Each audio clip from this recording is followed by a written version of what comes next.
हवा का तेज झोंका शिवम को उड़ाकर जंगल की ओर अंदर ले गया था।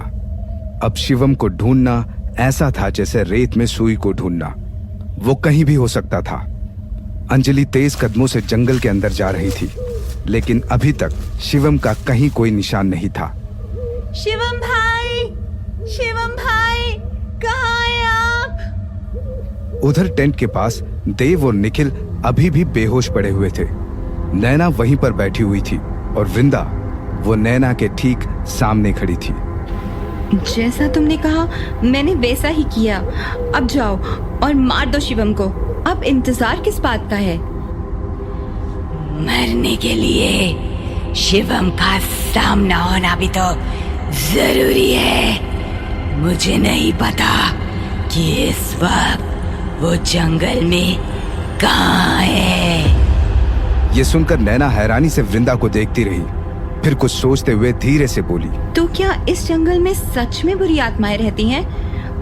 क्या शिवम को वो आत्माएं उठा कर ले गई है? हाँ, तुझे क्या लगा कि मैं अंजलि के साथ हंसी ठिठोली कर रही थी? ये जंगल सच में खून की प्यासी आत्माओं से भरा है और उन सब की एक रानी भी है। अब वही शिवम को मारेगी। तभी नैना अपनी जगह से उठी और घबराते हुए बोली, वो आत्माएं शिवम के बाद हमें भी तो मार सकती हैं। वो देव को मार सकती हैं। अगर देव को कुछ हो गया तो? देव की फिक्र तू मत कर। मेरे होते हुए कुछ नहीं होगा देव को। तू बस अपनी फिक्र कर। कहीं वो आत्माएं अपना अगला शिकार तुझे ना बना ले।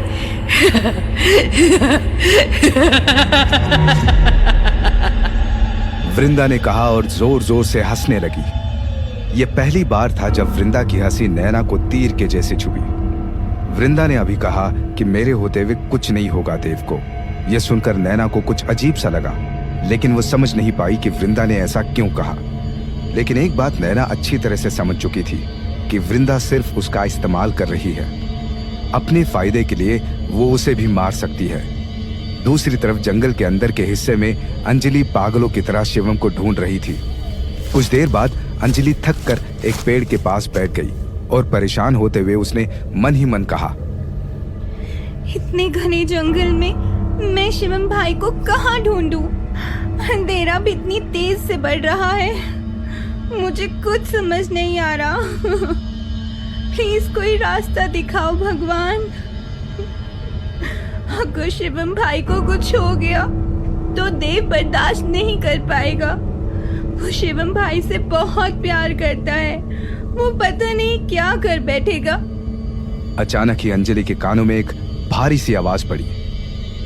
अरे जंगल में इंसान, वो भी जिंदा, तो जिंदा को मुर्दा कर देते हैं। नहीं, तुम ऐसा कुछ नहीं करोगे। अरे मैं मजाक कर रहा था, आप तो सीरियस हो जाते हैं। सेंस ऑफ ह्यूमर नाम की भी कोई चीज होती है। हाँ, देखा था तुम्हारा सेंस ऑफ ह्यूमर। उसी के चक्कर में मारे गए हम दोनों। ये सब सुनते ही अंजलि पेड़ के पास से उठ गई। उसने चारों तरफ देखा, लेकिन वहां कोई नहीं था। तभी अंजलि घबराते हुए बोली, कौन है यहाँ? अंजलि ने जैसे ही ये सवाल किया, दो भूत उसके सामने प्रकट हो गए। इनमें से एक बूढ़ा था और एक भूत अंजलि की उम्र का ही था। बूढ़े भूत की एक आंख नहीं थी। वो अंजलि के करीब आया और अपने भारी आवाज में बोला, यहाँ से चली जाओ लड़की, सूरज डूब चुका है। ये जगह अब इंसानों के लिए नहीं है। ये जंगल अब उसका है, पूरी तरह से उसका है। उसका? आप किसकी बात कर रहे हैं? अंजलि ने घबराते हुए पूछा। बूढ़ा भूत कुछ कहता, उससे पहले ही वहां खड़े दूसरे भूत ने कहा, ये बात कर रहे हैं जंगल की रानी की, उस चुड़ैल की जो इंसानों का खून पीती है। मंदाकिनी, मंदाकिनी नाम है उसका। वो कभी एक इंसान थी, लेकिन अब वो केवल इंसानों के खून की प्यासी एक बुरी आत्मा है।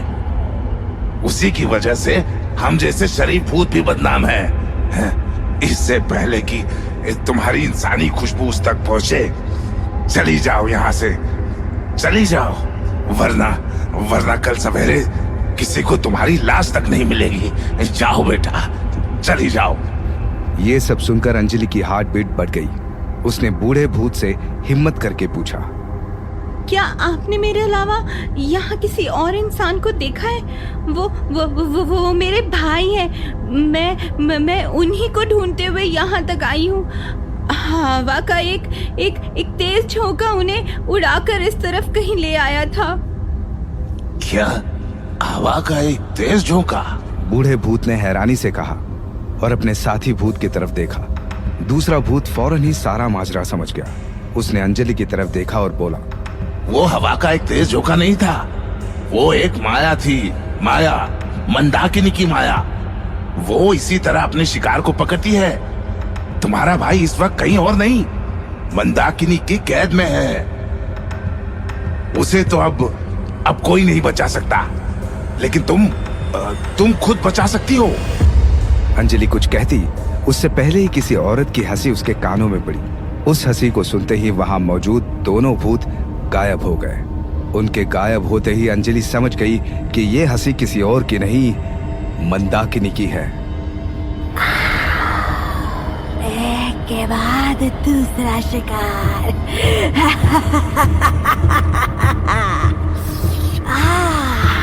आज तो चांदी हो गई। आज पेट भर के खाऊंगी पीऊंगी।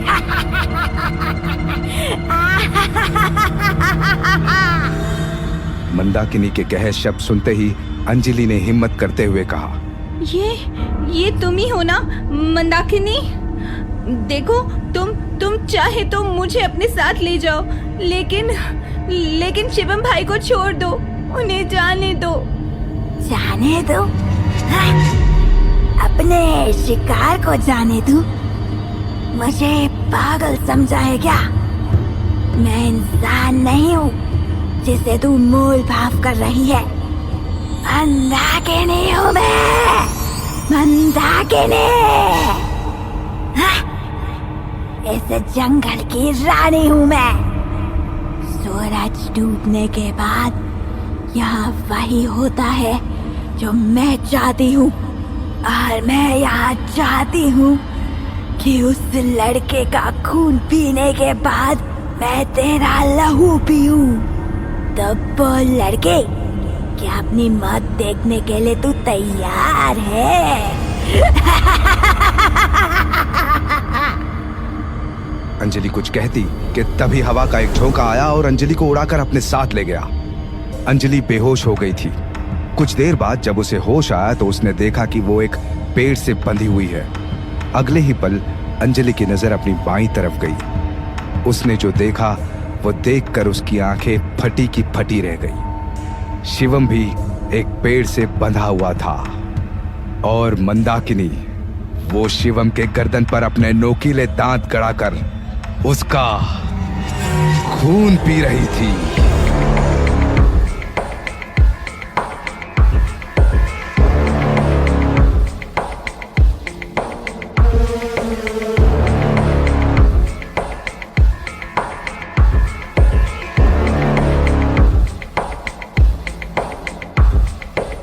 कहानी का अगला भाग सुनने के लिए चैनल को सब्सक्राइब करके बेल आइकन प्रेस करना ना भूलें।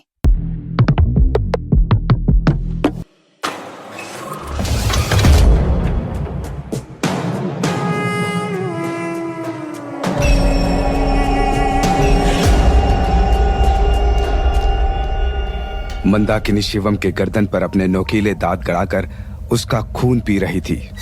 अंजलि ने जैसे ही ये मंजर देखा वो जोर से चीखी, नहीं! अंजलि की आंखों से आंसू गिरने लगे। वो भर आए गले से बोली, छोड़ दो शिवम भाई को, छोड़ दो मंदाकिनी, प्लीज छोड़ दो उन्हें। ये सुनते ही मंदाकिनी रुक गई। पेड़ से बंधा हुआ शिवम होश में था, लेकिन वो कुछ बोल नहीं पा रहा था। शिवम के होंठ हिल रहे थे, लेकिन गले से आवाज निकल नहीं रही थी। तभी मंदाकिनी ने एक छलांग लगाई और वो सीधे अंजलि के पास आ गई। अंजलि को घूरते हुए मंदाकिनी बोली, चल, मान ली तेरी बात, छोड़ दिया तेरे शिवम भाई को, लेकिन सिर्फ अभी के लिए, क्योंकि मुझे कोई टोके ये मुझे पसंद नहीं। वैसे भी तेरे शिवम भाई को अभी मार नहीं सकती मैं, उसे जिंदा रखना है और तुझे भी। अगर ऐसा नहीं होता तो अब तक तो तुम दोनों के शरीर का सारा रक्त खत्म हो चुका होता। लेकिन कोई बात नहीं, आज पूरा नहीं तो आधा शिकार ही सही। हंसती हुई मंदाकिनी के सामने हाथ जोड़ते हुए अंजलि ने कहा, हम दोनों को जाने दो, मैं तुम्हारे सामने हाथ जोड़ती हूँ, प्लीज हमें जाने दो। हमने तुम्हारा क्या बिगाड़ा है? हम दोनों तो यहाँ आना भी नहीं चाहते थे। वो नैना हमें यहाँ लेकर आई थी। अगर तुम्हें खून पीना ही है तो जाकर उस नैना का खून पियो। नैना का नाम सुनते ही मंदाकिनी मुस्कुरा दी, फिर धीरे से बोली, नैना, तो तुझे लगता है कि तुम यहाँ पर उस नैना की वजह से हो? नहीं अंजलि, ऐसा बिल्कुल नहीं है। तुम दोनों यहाँ नैना की वजह से नहीं हो। अगर मुझ पर यकीन नहीं तो पूछ अपने शिवम भाई से कि तू यहाँ किसकी वजह से है। मंदाकिनी ने जो कहा वो सुनकर अंजलि ने शिवम की तरफ हैरानी से देखा। अंजलि कुछ पूछती उससे पहले ही शिवम की आंखों से आंसू गिरने लगे। अंजलि ने सवाल किया, हम नैना की वजह से यहाँ नहीं हैं तो किसकी वजह से हैं? जवाब दीजिए शिवम भाई, आप क्या जानते हैं? शिवम ने कोशिश की, लेकिन उसके गले से आवाज ही नहीं निकली। तभी अंजलि को लगा कि वहां पर कोई और भी है। अंजलि कुछ समझ पाती कि तभी उसके कानों में एक आवाज पड़ी, क्या तू अब तक नहीं समझी? तुझे इस जंगल में कोई और नहीं, मैं लेकर आई हूँ। यहाँ जो भी हो रहा है मेरे इशारे से हो रहा है। शिवम तो बस इतना जानता था कि मैं यहाँ लाकर तुझे मार दूंगी। बेचारे को तो ये कहाँ पता था कि मैंने झूठ बोला। ये आवाज किसी और की नहीं, वृंदा की थी। अंजलि वृंदा की आवाज पहचान गई। अंजलि ने यहाँ वहां देखा, लेकिन वृंदा उसे कहीं दिखाई नहीं दी कि तभी अंजलि गुस्से में बोली, चुप कर, ऐसी धमकी क्या दे रही है? अगर हिम्मत है तो मेरे सामने आ। मैंने कहा सामने आ वृंदा, सामने आ। वृंदा अपने असली रूप में अभी तक अंजलि के सामने नहीं आई थी, क्योंकि उसे डर था कि कहीं अंजलि को पूरी तरह से अपना अतीत, अपना पिछला जन्म, अपनी गुजरी हुई जिंदगी याद ना आ जाए। लेकिन आज उसे कोई डर नहीं था, क्योंकि आज सब कुछ ठीक वैसे ही हो रहा था जैसा कि वृंदा ने सोचा हुआ था। तभी जंगल में तेज बिजली कड़की और वृंदा अंजलि के सामने आ गई। वृंदा के सामने आते ही मंदाकिनी पीछे हट गई। वहीं दूसरी तरफ बिजली कड़कने की आवाज सुनकर टेंट के पास बेहोश पड़े देव को होश आ गया। आंखें खुलते ही देव ने निखिल को देखा। वो अभी भी बेहोश था। निखिल, आंखें खोलो निखिल, देव ने घबराते हुए कहा। नैना टेंट के अंदर ही थी। देव की आवाज सुनते ही वो बाहर आ गई। देव, तुम ठीक तो हो ना? हाँ, मैं ठीक हूँ, लेकिन ये निखिल होश में नहीं आ रहा। मैं पानी लाती हूँ। नैना ने कहा और टेंट के अंदर पानी की बोतल ले आई। देव ने निखिल के चेहरे पर पानी के छींटे मारे, लेकिन कोई फायदा नहीं हुआ। फिर देव ने निखिल के मुंह पर पूरी की पूरी बोतल ही उंडेल दी। निखिल अचानक ही झटके से उठा और चीखते हुए बोला, मैं डूब रहा हूं। देव, देव बचा ले मुझे देव। कोई नहीं डूब रहा निखिल, आंखें खोलो अपनी। अरे जमीन पर है तू। देव ने कहा। निखिल ने आंखें खोली और राहत की सांस ली। तभी देव ने नैना से सवाल किया, शिवम भाई और अंजलि कहाँ हैं? और हम तो कॉफी पी रहे थे ना, फिर हम लोग बेहोश कैसे हो गए? जवाब में नैना ने झूठ बोलते हुए कहा, ये सब अंजलि ने किया है देव। वो पागल हो चुकी है। पता नहीं उसके दिमाग में क्या चल रहा है। उसने हम तीनों की कॉफी में बेहोशी की दवा मिला दी थी। बेहोश होने से पहले मैंने बस इतना देखा कि अंजलि ने शिवम पर हमला किया। वो शिवम को मारने की कोशिश कर रही थी। शिवम अपनी जान बचाकर जंगल के और अंदर भाग गया। अंजलि भी उसके पीछे चली गई। होश आने के बाद मैंने उन्हें बहुत ढूंढा देव, लेकिन पता नहीं इस वक्त वो जंगल में कौन से हिस्से में है। मुझे तो बहुत डर लग रहा है देव। अंजलि का मानसिक संतुलन ठीक नहीं है। वो कुछ भी कर सकती है। अगर उसने शिवम की जान ले ली तो। बस करो नैना, ये सब सच नहीं हो सकता। अंजलि भला शिवम को क्यों मारने की कोशिश करेगी? क्योंकि वो पागल है। तुम्हें सच नहीं दिखता, लेकिन ये सच है देव। वो पागल है, बिल्कुल अपनी माँ की तरह। नैना के कहे शब्दों ने देव का सीना छलनी कर दिया था। देव इस बार आगे कुछ नहीं बोला, नैना की तरफ देखा भी नहीं। पर देव ने बस इतना कहा, तुम यहीं रुकना, मैं और निखिल शिवम भाई को ढूंढने जा रहे हैं। मैं भी साथ चलूंगी देव। नैना ने फौरन ही कहा। देव बिना कुछ कहे जंगल के भीतर जाने वाले रास्ते की तरफ बढ़ने लगा। उधर पेड़ से बंधी हुई अंजलि गौर से वृंदा को देख रही थी। वृंदा ने काले रंग का लिबास पहना हुआ था। उसकी आंखें लाल थी और उसका चेहरा जला हुआ था। तभी अचानक ही अंजलि को अपने पास्ट की एक झलक दिखी। रत्नागिरी की हवेली में सभी लोग सोए हुए थे। गीतांजलि के कमरे में आहट सी हुई तो उसकी आंख खुल गई। आंख खुलते ही गीतांजलि ने जो देखा वो देखकर उसकी सांसें ही अटक गई। कमरे में वृंदा थी। उसके एक हाथ में देवराज और गीतांजलि का 3 महीने का बेटा अभय था और उसके दूसरे हाथ में था एक चमकता हुआ खंजर। खंजर पर नजर पड़ते ही गीतांजलि जोर से चीखी, वृंदा नहीं।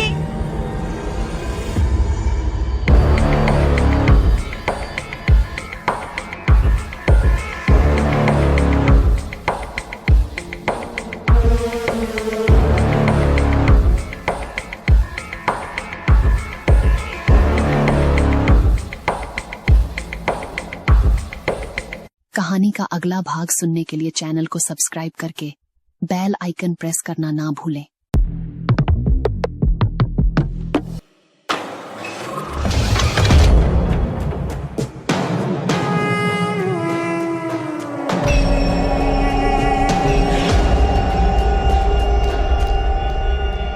वृंदा नहीं। पेड़ से बंधी हुई अंजलि ने चीखते हुए कहा। अतीत की वो झलक जो अंजलि को एक पल के लिए दिखी थी वो तो उसके आंखों के आगे से हट चुकी थी, लेकिन डर अंजलि के आंखों में वैसा का वैसा ही बना हुआ था। अंजलि ने सामने खड़ी वृंदा को देखा। वृंदा मुस्कुरा रही थी। उसे मुस्कुराता हुआ देखकर अंजलि का चेहरा गुस्से से लाल हो गया। वो तेज आवाज में बोली, क्या किया तूने मेरे अभय के साथ? मेरे बेटे पर खंजर चलाया तूने।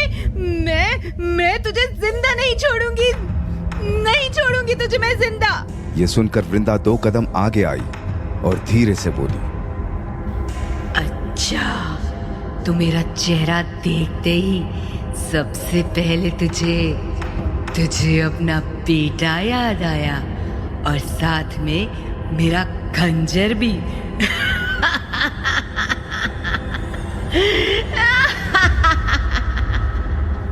हंसना बंद कर वृंदा। मुझे अब सब समझ आ चुका है। गीतांजलि, देवराज, विक्रम की मौत, सुनैना का मरना, वो हवेली, वो सब एक बुरा सपना नहीं था। अंजलि ने कहा। कि तभी वृंदा ने अपने दाएं हाथ से एक चुटकी बजाई और उसका पूरा रूप ही बदल गया। वृंदा का चेहरा अब जला हुआ नहीं था, उसके लिबास का रंग भी बदलकर काले की जगह लाल हो गया था। अब वृंदा बिल्कुल पहले जैसी लग रही थी, बिल्कुल वैसे जैसा अंजलि ने उसे अपने यादों में देखा था। वृंदा का वही पुराना रूप देखकर अंजलि हैरानी से उसे देख रही थी। वो कुछ कहती उससे पहले ही वृंदा 2 कदम आगे आई और बोली, हाँ अंजलि, तूने अब तक जो भी देखा वो कोई बुरा सपना नहीं था, वो तेरे पिछले जन्म की हकीकत थी। तू इस जन्म में अंजलि है, लेकिन पिछले जन्म में तू ही गीतांजलि थी। और देख देख मुझे, मैं तेरी सखी हूं वृंदा। उस वक्त में सब सही था। तेरे बाबा को बड़े ठाकुर के यहाँ नौकरी मिल गई और हम रत्नागिरी आ गए। सब अच्छा चल रहा था और मैंने तुझे बताया भी था कि मुझे देवराज पसंद है। वो भी मुझे पसंद करता था, लेकिन फिर तूने उस पर ऐसा काला जादू किया कि वो तेरे पल्लू से ही बंध गया। शादी कर ली तुझसे, भूल गया वो मुझे, लेकिन मैं उसे नहीं भूली। देव मेरा था अंजलि, और वो हर जन्म में सिर्फ मेरा ही रहेगा। सुना तूने? देव मेरा था और वो सिर्फ मेरा रहेगा, सिर्फ मेरा। गुस्से से भरी वृंदा की आंखों में खून उतर आया था। अगले ही पल वो फिर से अपने असली रूप में आ गई, वही काला लिबास और जला हुआ चेहरा, और चीखते हुए बोली, आज मैं तुझे देव से अलग कर दूंगी और फिर ले जाऊंगी अपने देव को अपने साथ, उस हवेली में जिसे कभी अपना घर बनाने का ख्वाब देखा था मैंने। देर से ही सही मेरा वो ख्वाब पूरा होगा और तू किसी पागल कीड़े की तरह पड़ी रहेगी एक बंद कोठरी में, बिल्कुल अपनी माँ की तरह। और फिर एक रोज तू हार जाएगी, तब ये रक्षा कवच भी नहीं बचाएगा तुझे, क्योंकि ये मुझसे तो बचा सकता है, लेकिन ये तुझसे नहीं बचा सकता सखी।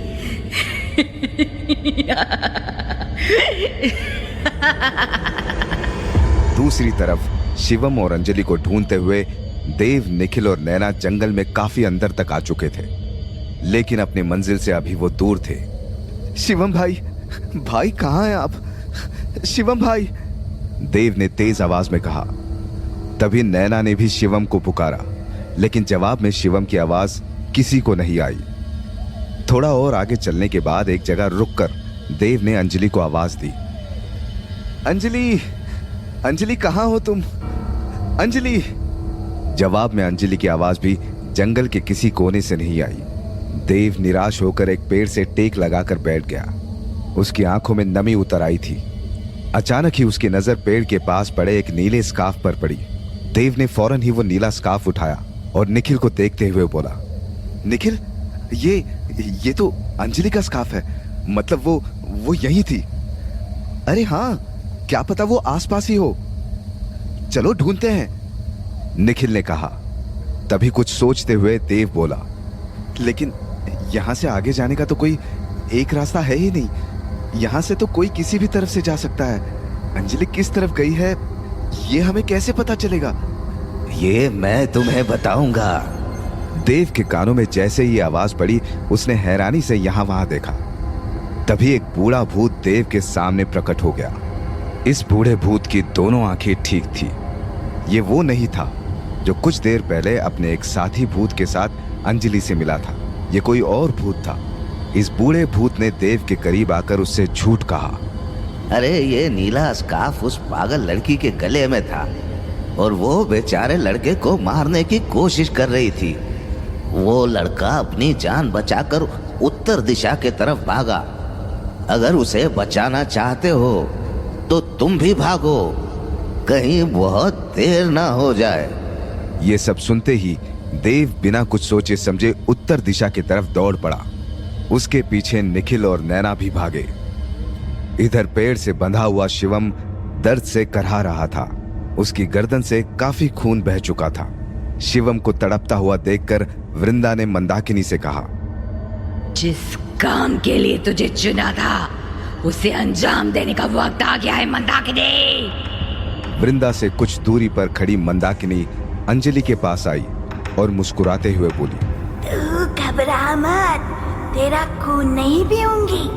जब मैंने ऐसा कहा था तब तो मैं बस तुझे डरा रही थी, लेकिन अब जो मैं कहने जा रही हूँ वो 100% सच है।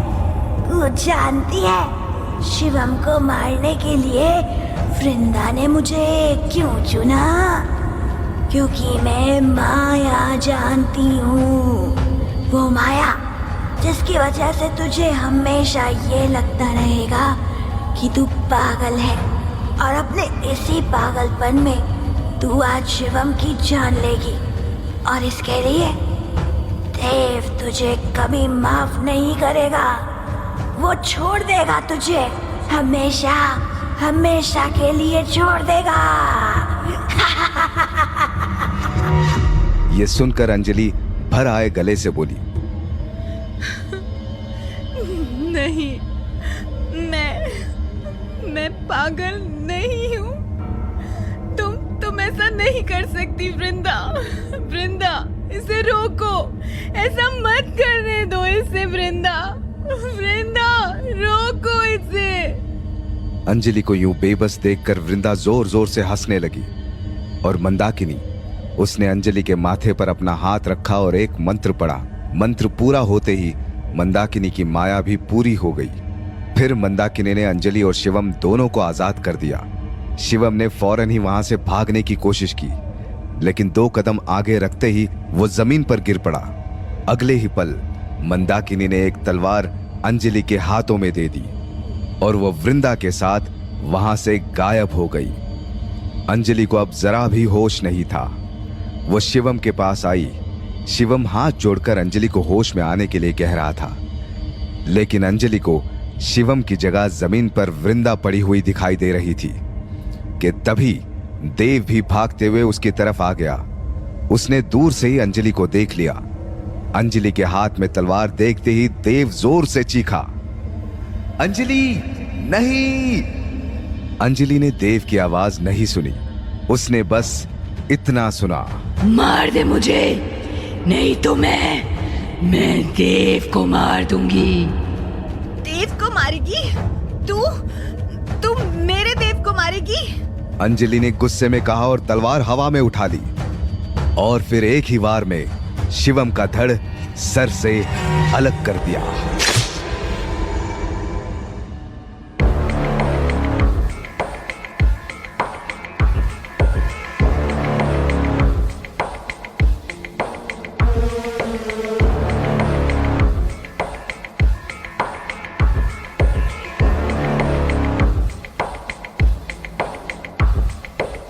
कहानी का अगला भाग सुनने के लिए चैनल को सब्सक्राइब करके बेल आइकन प्रेस करना ना भूलें।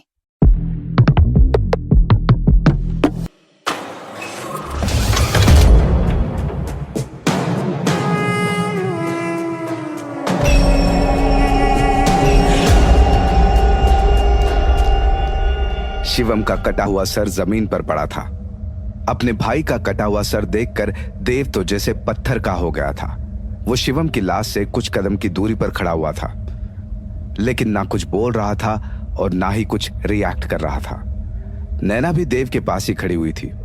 निखिल हैरानी से अंजलि को देख रहा था।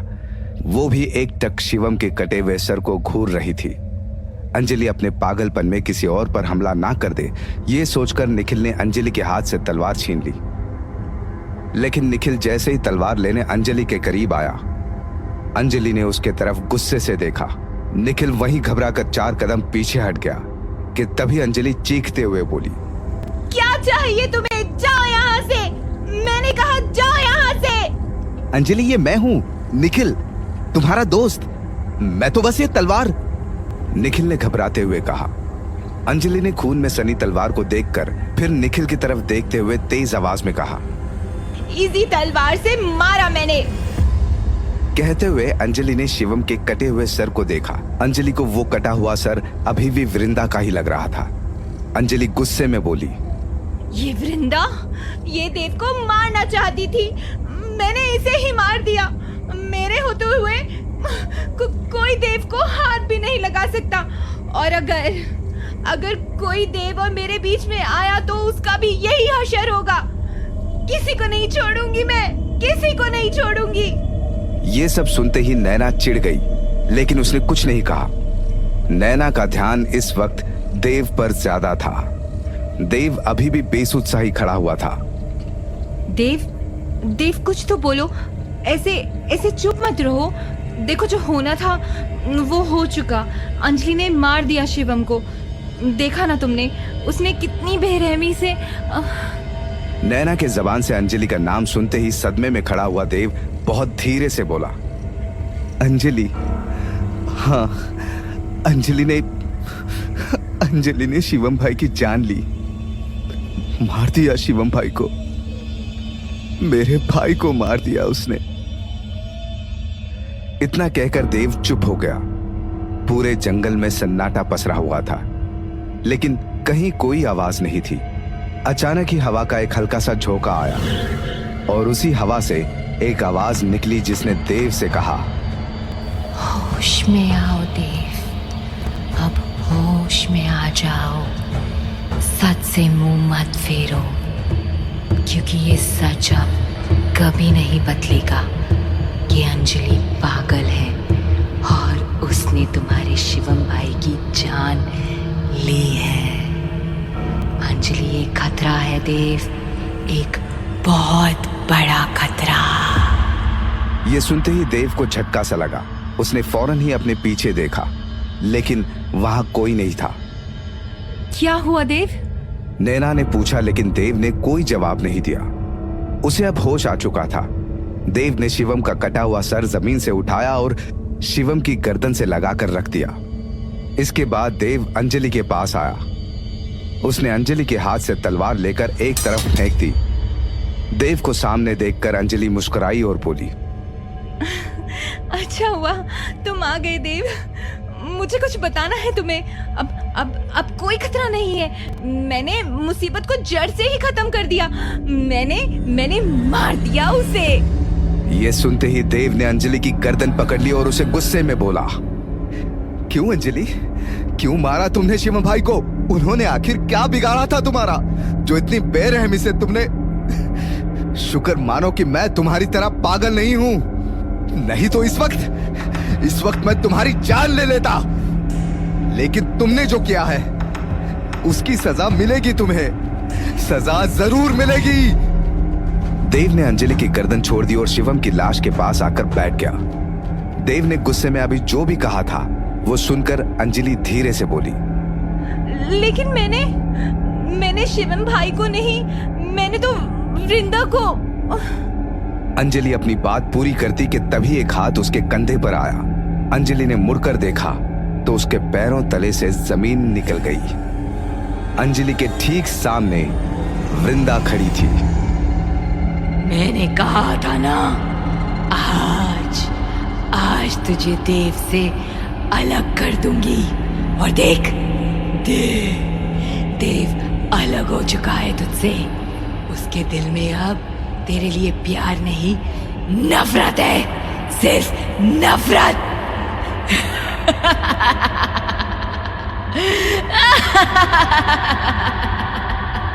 अंजलि का दिल जोरों से धड़क रहा था। उसने आकर जमीन पर पड़े शिवम की लाश को देखा। अंजलि को इस बार शिवम का चेहरा ही दिखा, जिसे देखते ही अंजलि को गहरा सदमा लगा। हाँ, मैंने शिवम भाई को मार दिया। हाँ, शिवम भाई को मार दिया मैंने। हाँ। अंजलि ने खुद से ही कहा और अगले ही पल वो बेहोश हो गई। जब अंजलि को होश आया तब उसने खुद को एक कमरे में बंद पाया। उस कमरे में एक लकड़ी का बेड, एक टेबल और टेबल पर कुछ दवाइयां और पानी रखा हुआ था। इसके अलावा कमरे में एक कुर्सी और थी। अंजलि के कपड़े भी बदले हुए थे। दरवाजे में एक छोटी सी खिड़की बनी हुई थी।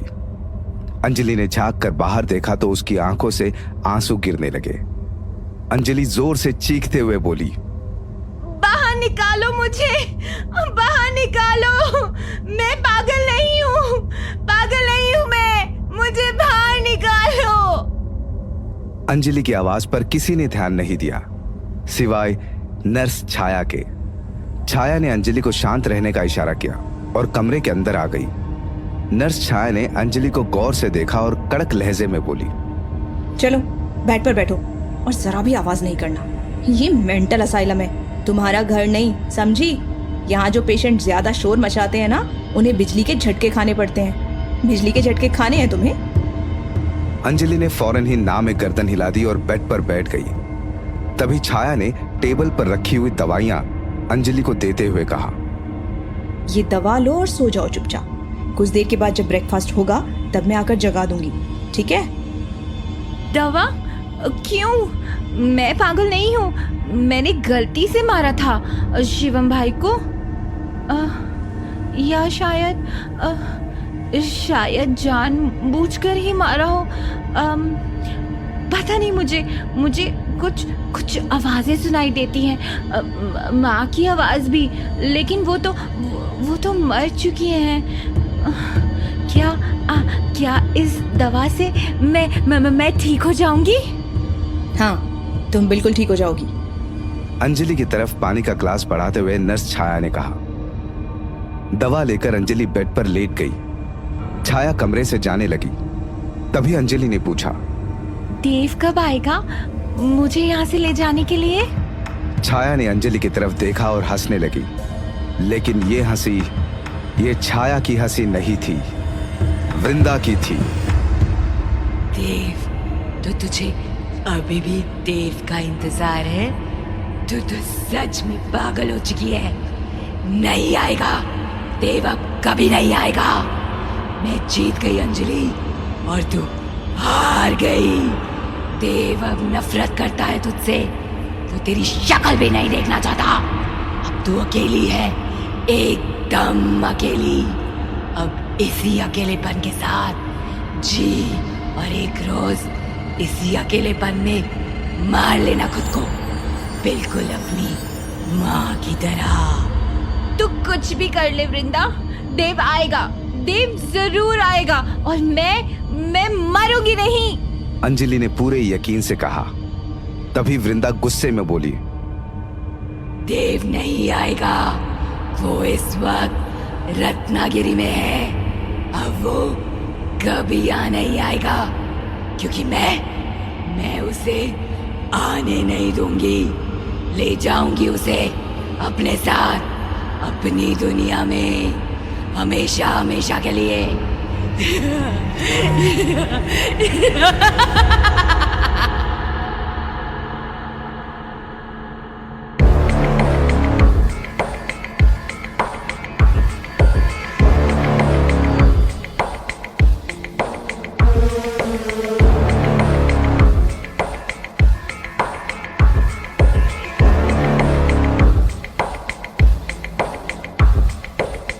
कहानी का अगला भाग सुनने के लिए चैनल को सब्सक्राइब करके बेल आइकन प्रेस करना ना भूलें।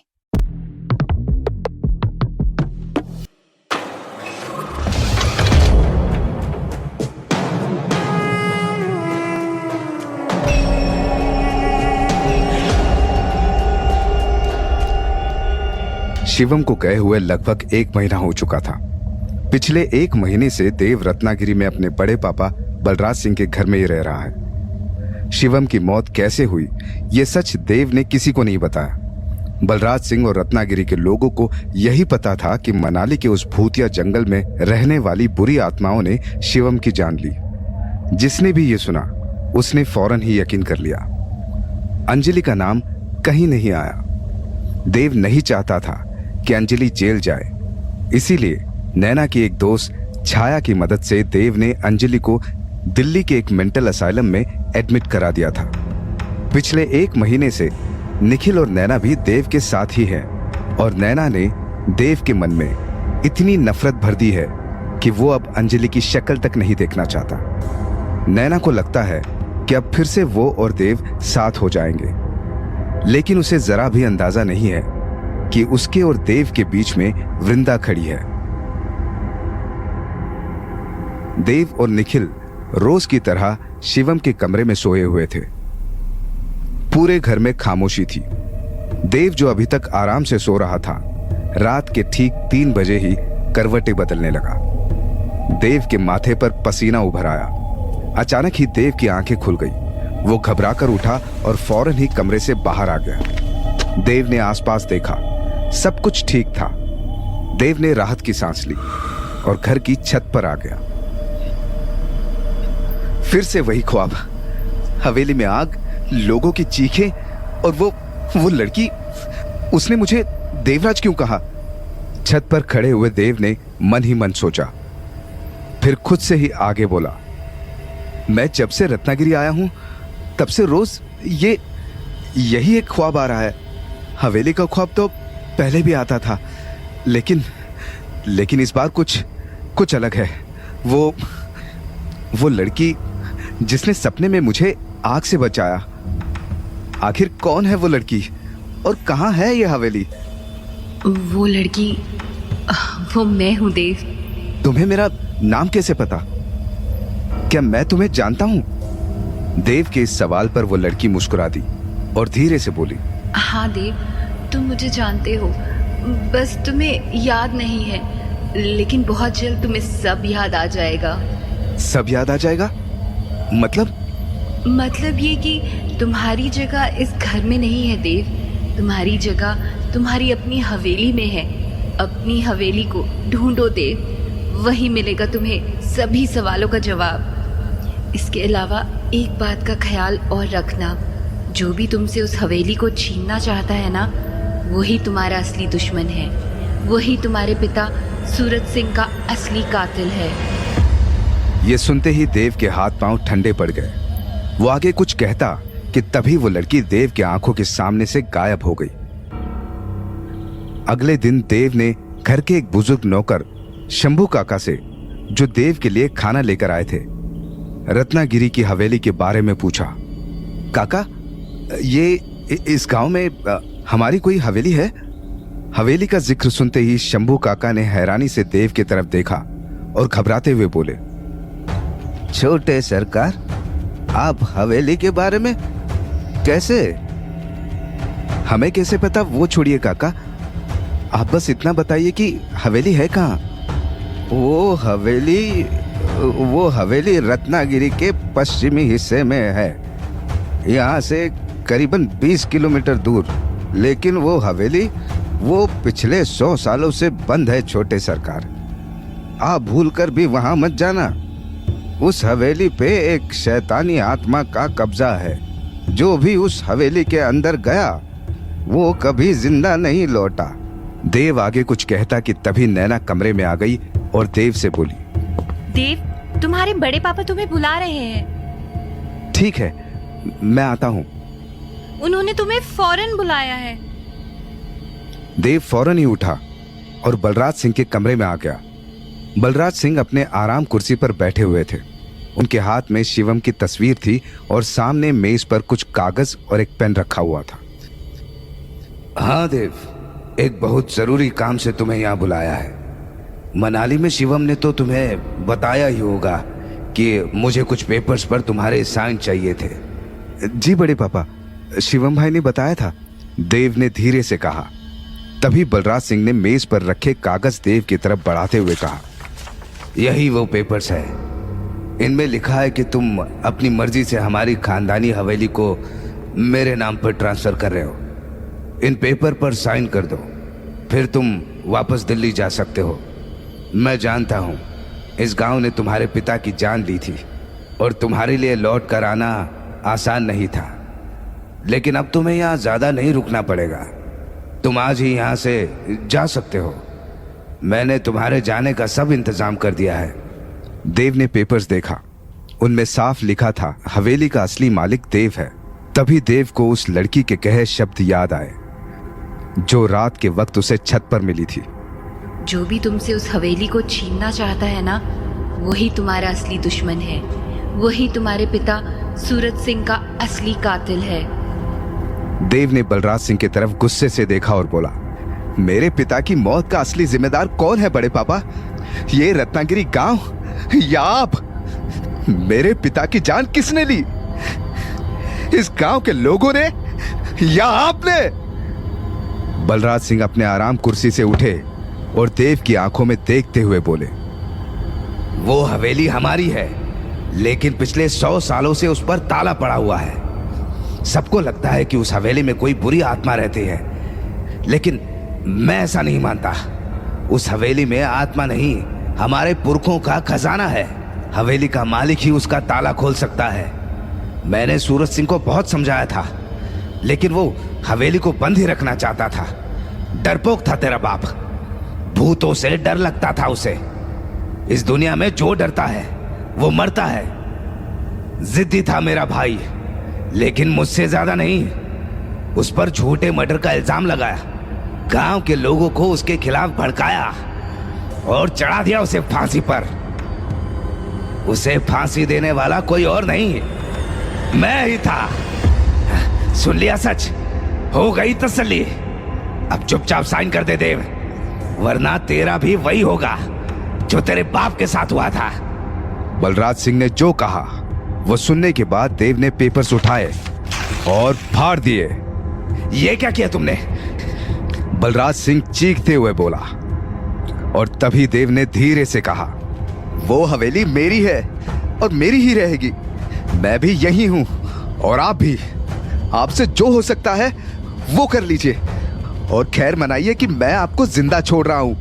अगर आप शिवम भाई के पिता नहीं होते तो मैं इस वक्त आपसे अपने पिता की मौत का हिसाब ले लेता। इतना कहकर देव वहां से चला गया। देव के जाते ही कमरे में छिपा हुआ बलराज सिंह का गुलाम शैंकी बाहर आया और बोला, हुक्म करिए मालिक, इस देव को अभी इसके बाप के पास पहुंचा दूंगा। नहीं शैंकी, जाने दो इसे। अगर हमने देव की जान ली तो ऊपर जाकर शिवम का सामना कैसे करेंगे? नहीं चाहिए हमें वो हवेली, नहीं चाहिए। अपनी आराम कुर्सी पर बैठे हुए बलराज सिंह ने धीरे से कहा। उधर देव रत्नागिरी की हवेली को ढूंढता हुआ पश्चिमी दिशा में निकल गया था। देव पूरे रास्ते पैदल ही चलता रहा। जब देव हवेली के सामने पहुंचा तब तक शाम हो चुकी थी। हवेली के दरवाजे पर बड़ा सा ताला लगा हुआ था। देव ने जैसे उस ताले को छुआ, ताला खुल गया और फिर देव हवेली के अंदर आ गया। देव के पांव जैसे हवेली के अंदर पड़े, हवेली में रोशनी हो गई। ये हवेली तो 100 साल से बंद थी, फिर यहां ये लाइट्स कैसे जल गई? देव हैरानी से बोला। तभी उसके कानों में एक लड़की की आवाज पड़ी। तो तुम आ ही गए देव। वो आवाज सुनते ही देव ने अपने राइट साइड में देखा। देव के सामने वही लड़की खड़ी थी जो देव को पिछली रात छत पर मिली थी। तुम अंदर कैसे आई? ताला तो बंद था। फिर? कहते हुए देव रुक गया। वो समझ चुका था कि ये लड़की एक आत्मा है, वही आत्मा जो पिछले 100 साल से इस हवेली में रह रही थी। तभी देव की निगाह उस लड़की के दाहिने बांह पर पड़ी। उसकी बांह पर कुछ लिखा हुआ था। देव उसके करीब आया तो उसकी आंखें फटी की फटी रह गई। उसकी दाहिनी बांह पर एक नाम लिखा हुआ था, वृंदा। तुम वृंदा हो? लेकिन वृंदा का चेहरा तो जला हुआ था। तुम कैसे? ये मेरा असली रूप है देव। क्या तुम्हें याद नहीं? याद करो देव, याद करो। नहीं, मुझे कुछ याद नहीं, देव ने झल्लाते हुए कहा।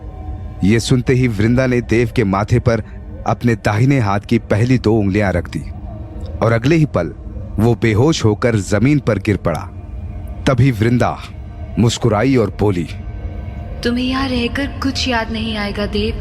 अपने पिछले जन्म को याद करने के लिए तुम्हें वहां तक जाना होगा। भूले हुए उस अतीत में लौटना होगा तुम्हें।